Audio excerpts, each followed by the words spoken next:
Salut à tous, bienvenue dans cette nouvelle session de Millennials Fortunes. Josh ici. Aujourd'hui, mardi, le 31 octobre 2023, le tout dernier jour du mois d'octobre. Littéralement, on va jeter un coup d'œil très rapidement sur le calendrier économique, voir qu'est-ce qui nous attend le long de la semaine. Et juste après, bien sûr, on va transitionner sur notre MetaTrader et voir bien sûr ce qui est en train de se passer. Alors, si c'est votre toute première fois de nous rejoindre, n'hésitez pas de cliquer dans le coin bas droit de votre écran sur la petite cloche de notification pour, bien sûr, tout le temps être notifié à chaque fois que nous avons une nouvelle vidéo mise en ligne. Sans plus tarder, on va y aller. Bien sûr, la journée du lundi elle est déjà passée. Il y a eu quelques petites annonces, entre autres le retail sales sur le dollar australien. On a eu le GDP venant de la zone allemande, ok. Et voilà, il n'y a vraiment pas eu grand-chose dans la journée du lundi, donc la journée d'hier. Aujourd'hui, mardi, ok, vous allez remarquer qu'on a eu déjà quelques annonces. À 1h50, nous avons eu ce qu'on appelle le retail sales dans la zone japonaise. Donc, le yen japonais a été affecté par cette annonce, ok.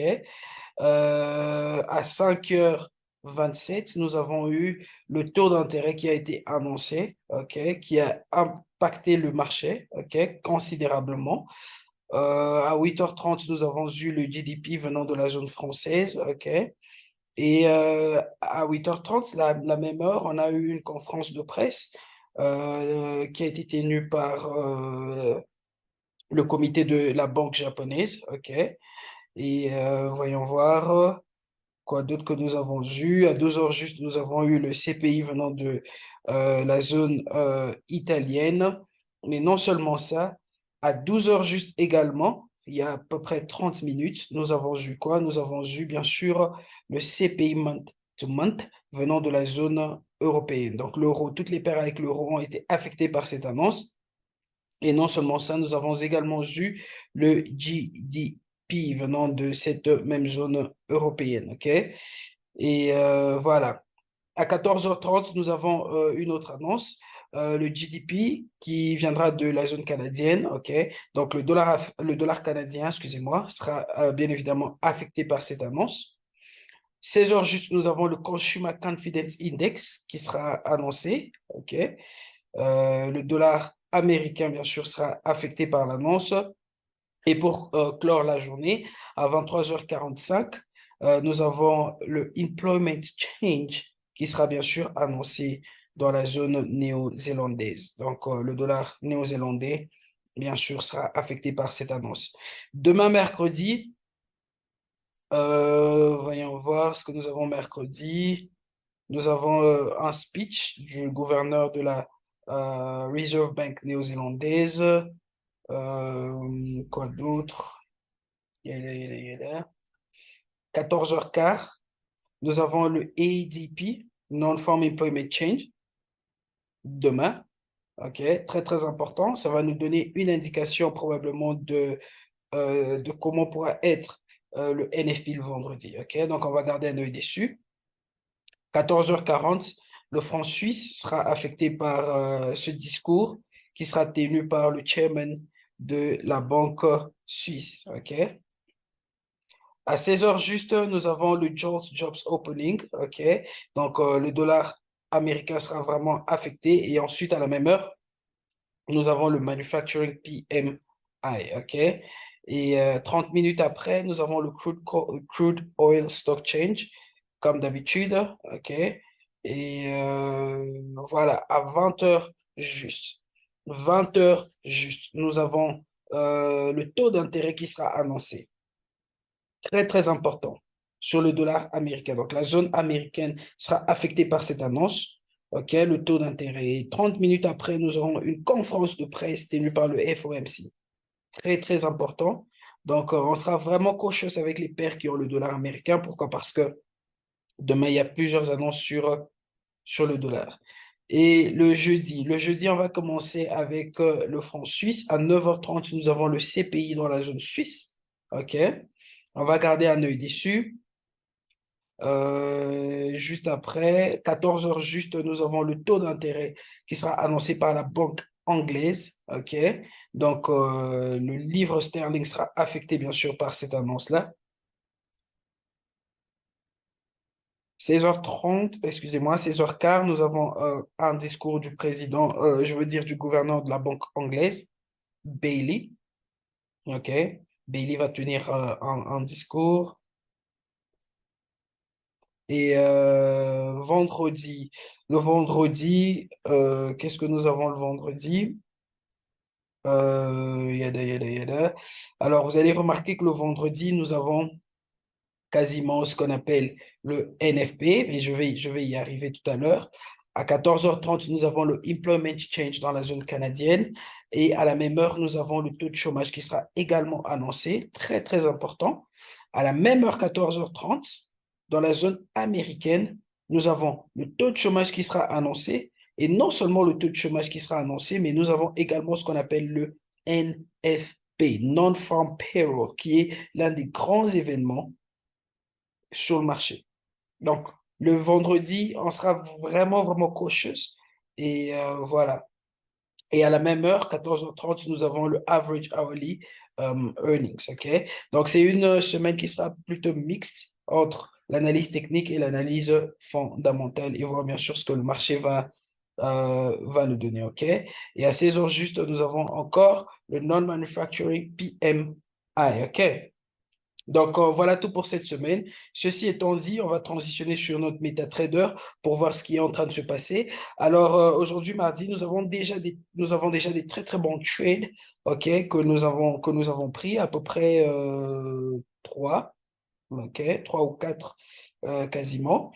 On va jeter un coup d'œil sur ces positions-là et ensuite voir quelle paire à rajouter. On va commencer avec NZDGPY. OK?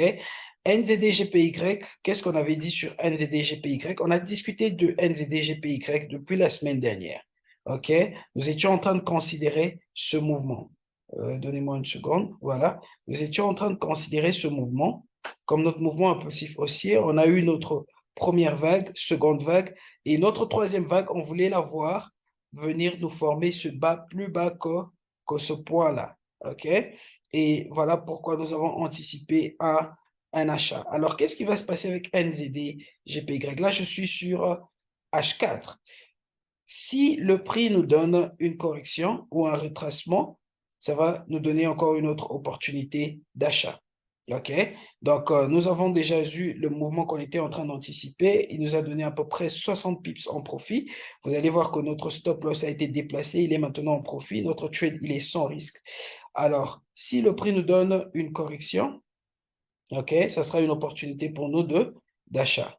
Si le prix nous donne un retracement jusque dans nos zones fibres, ça sera également une autre opportunité pour nous d'achat. Donc voilà avec NZDGPY. Ensuite, on avait pris un trade sur EuroGPY. Vous allez remarquer que EuroGPY, il a atteint notre target. Alors, notre zone d'entrée était exactement là. Qu'est-ce que nous avons vu? On avait eu notre mouvement aussi là, notre première vague, seconde et troisième vague, comme on le recherche toujours. Et ensuite, on avait anticipé ce mouvement haussier là. OK? Donc, notre zone d'entrée était exactement là.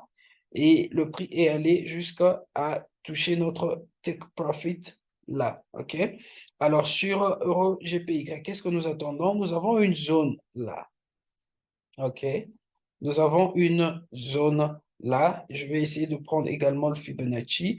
Quand je place notre Fibonacci, quelles sont ces probabilités? Nous avons une probabilité que le prix pourra revenir là, dans cette zone, et puis repartir à la hausse. OK? Là, c'est une première probabilité.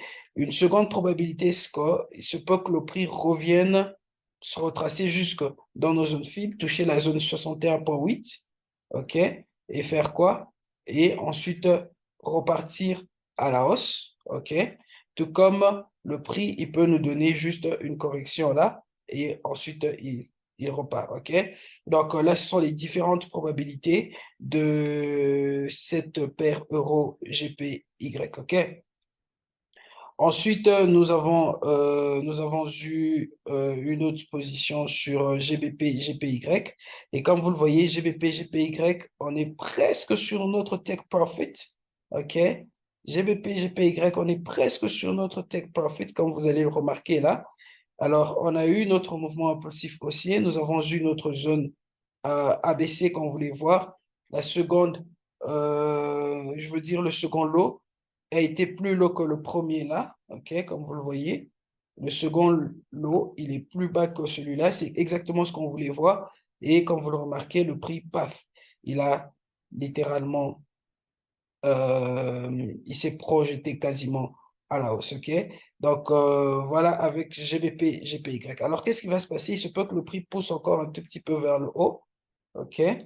Et nous donne quoi? Et nous donne une correction et ensuite, nous allons anticiper quoi? À notre achat, ok?